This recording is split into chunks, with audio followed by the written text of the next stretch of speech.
Most people have misunderstood their memory as intelligence. Today we are moving into an era where artificial intelligence is coming.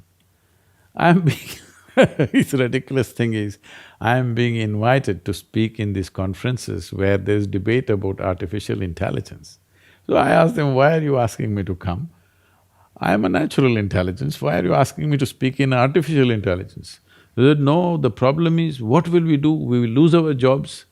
I said, I'm glad you guys will lose your jobs, because the only stupid thing you have done is you read a book 5 years ahead of me and you think you're a superhuman?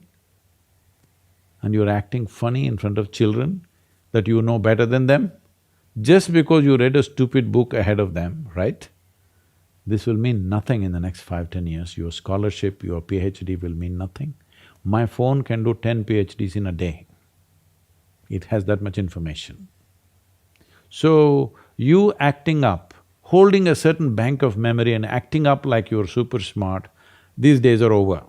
There was a time, if you had big muscle, you really acted like a big man. Today, if you have big muscle, maybe we'll keep you outside at the gate as a security man. You're not the boss here because of your muscles, isn't it? The same thing will happen to your intellect. Simply because you have big memory, you are not going to be of any great significance because the machines will do better than you. This happened to all the muscle men about 50, 100 years ago. Yes, the machines came and took away the power of your muscle. Now machines are coming which will take away the power of your memory. This is fantastic time. Now in future, the only thing that matters is, what kind of a human being are you? I want you to emphasize the being, because you're the only one who has the privilege of being called a being. We don't call a tiger being, a lion being, an elephant being, or a grasshopper being, only you.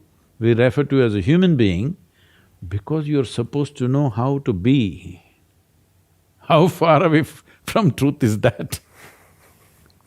So once artificial intelligence comes and it takes over all the power of holding memory and thinking you're great, your scholarship, your PhD, your priesthood, everything will go away. You read a handful of books and thought you're a great scholar. Somebody read just one book and they thought they're representatives of God. All this will go. It's good times coming. Part of your plan, AI. Yes, it's a wonderful plan.